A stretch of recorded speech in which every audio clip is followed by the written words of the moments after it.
Saya ulang kembali karena kurang kencang suaranya ibu. Belum kita pembuka puasa. Saya ulang kembali. Assalamualaikum warahmatullahi wabarakatuh.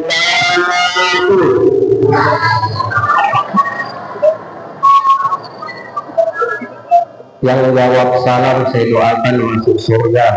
Amin. Bismillah, masya Allah, la hawla wa la quwwata illa billah. Bismillah, masya Allah, la yasrifu su'a illa Allah. Bismillah, masya Allah, kullu nikmatin min Allah. Alhamdulillah, alhamdulillah rabbil alamin. Syahrul Ramadan alladzi unzila fihi al-Qur'an hudan lin-nasi wa bayyinatin minal huda wal furqan. Wassalatu wassalamu ala asyrafil anbiya'i wal mursalin sayyidina Muhammadin wa ala alihi wa ashabihi wa man tabi'ahum bi ihsan ila yaumiddin, amma ba'd. Sidang jamaah tarawih yang insyaallah dirahmati dan diridhoi oleh Allah Subhanahu wa taala. Segala puji bagi Allah yang paling banyak kebaikannya. Segala puji bagi Allah yang paling banyak kenikmatannya. Sekalipun harus kita ketahui bersama bahwa nikmat bukan hanya harta, nikmat bukan hanya uang, tetapi nikmat yang terbesar yang diberikan oleh Allah Subhanahu wa taala kepada kita semua, salah satunya yakni nikmat kesehatan. Karena bagaimana caranya kepala rumah tangga bisa mengurus keluarganya kalau dia tidak sehat? Bagaimana caranya ibu rumah tangga bisa mengurus anak-anaknya kalau dia tidak sehat? Dan bagaimana caranya seorang hamba bisa beribadah secara maksimal kepada Tuhannya, kepada Allah, kalau dia tidak sehat? Maka dari itu marilah kita senantiasa menjaga nikmat kesehatan yang diberikan oleh Allah Subhanahu wa taala kepada kita semua. Mudah-mudahan kita bisa beribadah secara maksimal dengan menjaga kesehatan kita di bulan Ramadan tahun ini. Adapun nikmat yang terbesar yang kedua yang diberikan oleh Allah Subhanahu wa taala adalah nikmat umur panjang, sehingga kita dapat berjumpa, berkumpul di masjid yang penuh barakah ini, tepatnya di malam ke-15. Tak terasa sudah setengah puasa kita jalani. Masyaallah muslimin rahimakumullah. Maka dari itu marilah kita tetap bersyukur oleh Allah Subhanahu wa taala. Karena mungkin di antara kita di tahun kemarin keluarga kita masih lengkap. Tetapi di tahun ini mungkin ada beberapa keluarga kita yang telah tiada, berangkat ke alam barzakh, berangkat ke alam kubur. Mungkin ada suami yang telah ditinggalkan oleh istrinya, ada istri yang telah ditinggalkan suaminya, ada orang tua yang telah ditinggalkan anaknya, ada anak yang telah ditinggalkan oleh orang tuanya. Maka dari itu sebelum saya memulai materi saya, marilah kita bersama-sama membacakan suratul Fatihah kepada sanak keluarga kita yang telah mendahului kita. Ila hadratin Nabi Mustafa sallallahu alaihi wasallam ala khususan bi barakatil Fatihah.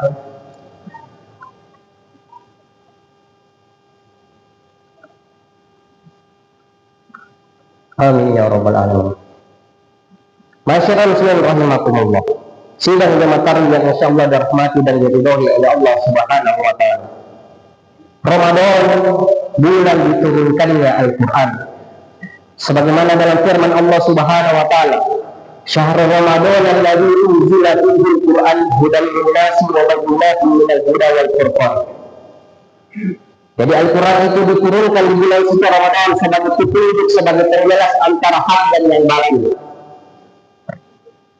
Maka sungguh tepat Allah Subhanahu wa taala menamakan kalamnya dengan Al-Quran. Karena sejak 5.000 tahun yang lalu, sejak manusia mengenal tulis dan membaca, tidak ada sebuah karangan eksperimen yang dapat menyaingi, yang dapat menandingi yang namanya Al-Quran. Baik itu dari segi perhatian yang diperolehnya, dari segi sejarahnya, dari segi sebab-sebab turunnya, dan berbagai macam lagi. Tiada bacaan yang seperti Al-Quran yang diatur tata cara membacanya. Ada yang dipanjangkan, ada yang dipendekkan, ada tempat berhenti, ada tempat untuk meneruskan, ada yang dipertebal, ada pula yang diperhalus. Bahkan lagu dan iramanya pun diatur. Begitu dahsyatnya, begitu mulianya yang namanya Al-Quran. Coba kita cari bacaan yang seperti Al-Quran, yang diatur tata cara membacanya, yang diatur iramanya. Tidak ada yang seperti Al-Quran. Masyarakat muslimin rahimakumullah. Dan tahukah para orang tua sekalian, berapa tahun, berapa bulan, berapa hari Al-Quran diturunkan? Ada yang tahu? Coba anak-anak, ada yang tahu berapa tahun, berapa bulan, berapa hari Al-Quran diturunkan? Jadi Al-Quran itu diturunkan selama 22 tahun, 2 bulan, 22 hari lamanya Al-Quran diturunkan. Silih berganti turun kepada baginda Nabi Muhammad SAW. Dan selama itu pula Nabi dan para sahabatnya tekun belajar dan mengajarkan Al-Quran. Karena kata Nabi, khairukum man ta'allama Al-Quran wa 'allamahu. Sebaik-baik manusia adalah orang yang belajar dan mengajarkan Al-Quran. Jadi kalau mau kita dianggap baik oleh Allah, maka rajin untuk membaca Al-Quran. Khairukum man ta'allama Al-Quran wa 'allamahu. Masyarakat muslimin rahimakumullah. Al-Quran diturunkan secara langsung 30 juz di Lauhul Mahfuz. Nanti kepada baginda Nabi Muhammad SAW secara beransur-ansur atau sedikit demi sedikit. Inna nahnu nazzalna 'alaika al-Qur'ana tanzila. Sesungguhnya kami menurunkan Al-Quran secara beransur-ansur sedikit demi sedikit. Kenapa tidak langsung 30 juz kepada Nabi? Karena kalau secara langsung bagaimana cara pengamalannya, bagaimana cara menghafalnya para sahabat. Maka dari itu secara sedikit demi sedikit supaya bisa langsung diamalkan, bisa langsung dihafalkan. Masyarakat muslimin rahimakumullah. Adapun surah yang pertama kali diturunkan adalah surah Al-A'la ayat 1 sampai 5. Iqra bismi rabbikal ladzi khalaq, khalaqal insana min 'alaq, iqra wa rabbukal akram, alladzi 'allama bil qalam, 'allamal insana ma lam ya'lam. Ini yang pertama kali diturunkan 5 ayat. Menurut Prof. Quraisyihab, ulama tafsir di Indonesia mengatakan bahwa kata Iqra bismi rabbikal ladzi khalaq, Iqra berarti bacalah. Jadi kita dituntut untuk membaca apa saja selama bacaan tersebut bismi rabbika dengan menyebut nama Allah akan bermanfaat bagi kemaslahatan, bermanfaat bagi masyarakat, bermanfaat bagi umat. Contohnya bacalah tanda-tanda alam, bacalah tanda-tanda asaman, bacalah ilmu sosial, bacalah ilmu ihsan, dan berbagai macam lainnya. Tetapi dengan catatan ilmu itu bernilai positif dan bermanfaat bagi kemaslahatan umat. Masyarakat rahimakumullah. Dahulu Al-Quran itu diragukan oleh orang-orang kafir. Orang-orang kafir mengatakan bahwa Al-Quran ini ciptaannya atau tangannya Nabi Muhammad. Maka pada saat itu turunlah ayat yang mengatakan, "Qul la yujtami'ul insu wal jinnu ala an ya'budu hadzal Qur'an." Yang artinya, katakanlah seandainya jin dan manusia dikumpulkan, maka mereka tidak akan mampu membuat semacam walaupun satu surah. Jadi seandainya kita semua dikumpulkan, seluruh manusia di muka bumi ini tambah lagi jin, maka kita tidak akan mampu membuat semacam Al-Quran walaupun satu surah saja. Masyarakat muslimin rahimakumullah. Jadi Al-Quran itu sebuah mukjizat yang diturunkan oleh Nabi kepada Nabi kita, yang bisa dibuktikan kebenarannya sampai akhir zaman. Jadi walaupun apa yang kita minta, semuanya ada di dalam Al-Quran. Contohnya, Nabi ini tidak pernah berlayar, tetapi kenapa Al-Quran ini berbicara tentang laut yang menyatu, tidak menyatu antara air laut dan air sungai. Marajal bahrain dan katian. dan tidak bercampur antara air laut dengan air sungai. Padahal Nabi tidak pernah berlaut, tetapi Al-Quran sudah membicarakan yang jauh sebelumnya. Masyaallah, apalagi di zaman sekarang ini manusia semakin terikis, semakin berpikir logis. Jadi apapun yang kita minta, kembalilah kepada Al-Quran. Kalau kita sedang galau atau ada masalah, maka cukuplah kita membaca Al-Quran. Insya Allah kita akan ditenangkan atau ditenangkan pikiran kita. Masyaallah, perlu kita ketahui bahwa Al-Quran yang kita lihat sekarang, yang kita lihat di lemari itu tidak seperti itu dulu di zamannya Nabi. Di zamannya Nabi itu Al-Quran ditulis di pelengkapnya, di batu-batu, di tulang-tulang. Nanti meninggal Nabi, muncul ijtihadnya atau idenya Umar bin Khattab. Dia sampaikan kepada Abu Bakar, ya Abu Bakar, bagaimana kalau kita mengumpulkan Al-Quran, kita tulis menjadi satu buku. Karena pada saat itu banyak para penghafal Al-Quran yang meninggal karena apa? Meninggal karena di medan perang. Karena kalau kita tidak tulis buku ini, Al-Quran ini dalam satu buku, maka bagaimana umat yang terakhir tidak bisa melihat yang namanya Al-Quran? Karena begitu banyak para penghafal Al-Quran yang terus meninggal pada saat itu. Maka ditulislah oleh Sa'id bin Sabit. Tetapi dengan catatan setiap satu ayat harus ada dua saksinya. Jadi 6.666 ayat dikalikan oleh orang, berapa orang yang terlibat untuk mewakilkan Al-Quran. Begitu banyak orang yang terlibat untuk mewakilkan Al-Quran. Dan pada masa itu Al-Quran tidak ada di titik barisnya. Seperti ba ada titiknya di bawah, tak ada titik dua di atas, tak ada titik tiga di atas, tidak ada dulu seperti itu. Nanti ratusan tahun kemudian baru diberi titik, baru diberi baris. Siapa yang memberikan titik, siapa yang memberikan baris adalah Abu As'ad Ad-Du'ali. Abu As'ad Ad-Du'ali ini adalah orang yang digelar dengan bapaknya Ilmu Lahu. Ilmu Lahu ini yang dipakai untuk membaca kitab-kitab yang dulu dan tidak ada barisnya. Jadi nanti ratusan tahun kemudian baru diberi titik, baru diberi baris. Dan masih panjang lagi sejarahnya. Sampai dijadikanlah atau dinamakanlah Mushaf Utsmani, dan sampai sekarang kita lihat itu adalah Mushaf Utsmani yang telah direvisi sampai Khalifahnya Utsman bin Affan. Masyaallah. Maka dari itu, dengan panjangnya perjalanannya Al-Quran atau sejarahnya Al-Quran, maka perlulah kita hormati Al-Quran. Dengan apa? Dengan banyak-banyak membacanya di bulan suci Ramadan ini. Karena setiap huruf yang kita baca dikalikan 10 pahala atau 10 kebaikan.